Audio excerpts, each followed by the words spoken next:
जय जय जय पाउला देन छैन चरम यहाँ आइपुग्नेछ अनि आएर प्रकट हुने देवता यहाँ हुनेछन् अनि अमेरिका अर्थतन्त्र देशभक्त साथीहरू राजतन्त्र पुनर्व्यवस्था गर्ने साथीहरू आउन बाँकी नै रहेको अवस्था हुँदा अहिलेको लागि धैर्य धारण गरी प्रस्तुति आउनु पनि अनुरोध गर्न चाहे।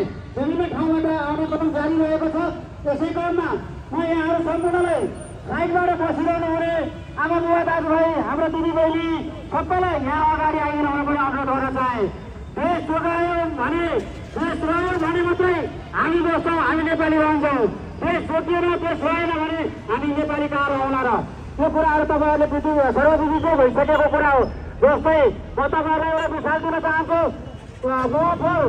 म अमर भन्ने विद्याको एउटा कस्तो रहेको छ। हस्, धन्यवाद।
भ्रष्टाचारीलाई कारवाही गर, भ्रष्टाचारीलाई कारवाही गर, भ्रष्टाचारीलाई कारवाही गर। हाम्रो भाषा हाम्रो भेष, हाम्रो भाषा हाम्रो भेष, हाम्रो भाषा हाम्रो भेष। तराई बचाउन, तराई बचाउन, हिमाल बचाउन, पहाड बचाउन, मधेस बचाउन। हाम्रो राजा हाम्रो देश, भ्रष्टाचारीलाई कारवाही गर। हाम्रो भाषा हाम्रो भेष, हाम्रो भाषा हाम्रो भेष। साथीहरू सबैजनाले नारा लगाइदिउँ है त। हाम्रो राजा हाम्रो देश, हाम्रो राजा हाम्रो देश, हाम्रो भाषा हाम्रो भेष, हाम्रो भाषा हाम्रो भेष।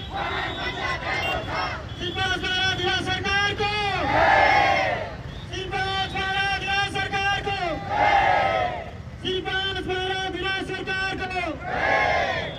जयन्तीको माग पुरा गर, जयन्तीको माग, जयन्तीको माग।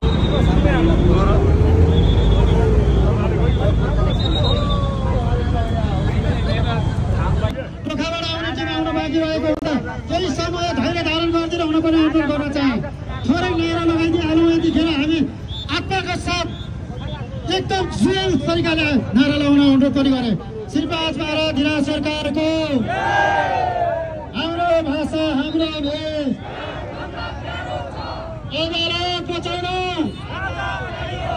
अदालत बचाउन, भ्रष्टाचार जोगाउन, भ्रष्टाचारलाई कारवाही गर्न, भ्रष्टाचारलाई कारवाही गर। समारोहमा चाहिँ म राष्ट्रिय खेलाडी नेपाली ग्रुप पनि यहाँ आएको छु र सम्पूर्ण साथीहरू चाहिँ अब मेरो लाइभ हेरेर बस्यो भने तपाईँहरूले निस्वार्थ भावनाले आइदिनु पर्यो। देश, जनता, राजा, झन्डा बचाउनको लागि चाहिँ हाम्रो एकदम अभिन्न अङ्ग, हाम्रो एकदम भूमिका रहने भएर निस्वार्थ भावनाले झै झगडा लफडा केही नगरिकन हामी सबै पार्टीका साथीहरू छौँ। यहाँ कसैले रिसिपी गरेर कसैको व्यक्तिगत स्वार्थ पनि छैन।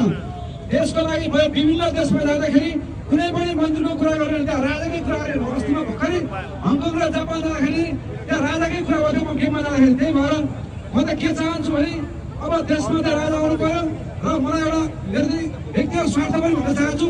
राज परिवारको कुनै पनि गेम देखाउन मेरो इच्छा छ, त्यहाँबाट कुनै एउटा अवार्ड लिने इच्छा छ मलाई।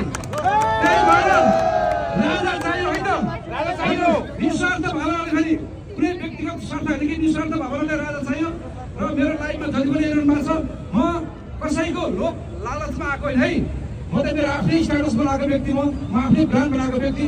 मैले चाहिँ देशमा राजा झन्डा र देश बचाऊ भनेर निस्वार्थ भावना आएको छु। र तपाईँहरू पनि म जस्तै कलाकार, खेलाडी, हाम्रो भूमि आर्मी, स्वास्थ्य सबै कुराहरूको चाहिँ सबै कुराको सरल हुनुको लागि चाहिँ यो देश परिवर्तन हुन जरुरी छ र हुनु पनि पर्छ। म विभिन्न देशमा जाँदाखेरि मैले थाहा पाएको छु, जहाँ भ्रष्टाचार भयो त्यो देश खराब छ, जहाँ भ्रष्टाचार भएन त्यो देशमा तपाईँको धेरै विकास भएको छ। त्यही भएर म छोटो कुरा बोल्न चाहेँ।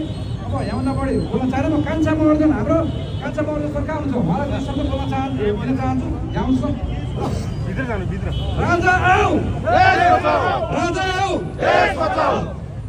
कुनै पनि स्वार्थको हिसाबमा आजको आन्दोलन जुन शान्तिपूर्वक हिसाबले शाही युवा शक्तिले जुन गरेको आन्दोलनमा सबैजना सहभागी हुनुभएकोमा त्यसमा धेरै धेरै धन्यवाद दिन चाहन्छु।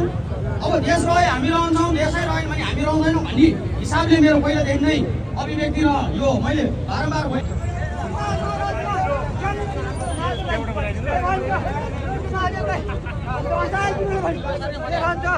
धन्यवाद। हाम्रो जोस च्यानल युवाभन्दा कम नभएको हाम्रो बुवाले चाहिँ एकदम तरिकाले उफ्रिनु भएको छ। राजाको लागि जेल दिन्छु भन्दा उफ्रिनु भएको छ। हाम्रो अन्तर्राष्ट्रिय खेलाडीको रूपमा चिनिँदै हुनु भएका उहाँलाई मैले थोरै राम्रो व्यक्ति भएको कारणले गर्दा पनि केही कुरा राख्न दिएको छु। धन्यवाद। कोसीको चोकमा मैले भन्न गइरहेको छु, मैले नारायण भएको कारणले गर्दाखेरि विश्व ब्रह्माण्ड एक समान जानुपर्छ। त्रिपेद लागेको मान्छेको केही न केही धर्मको भूमिका हुन्छ। त्यसो भएर राज्यमा भएका लोकतन्त्र, राजतन्त्र, अर्थतन्त्र सबै वादीहरूलाई भन्ने कि अब कलिक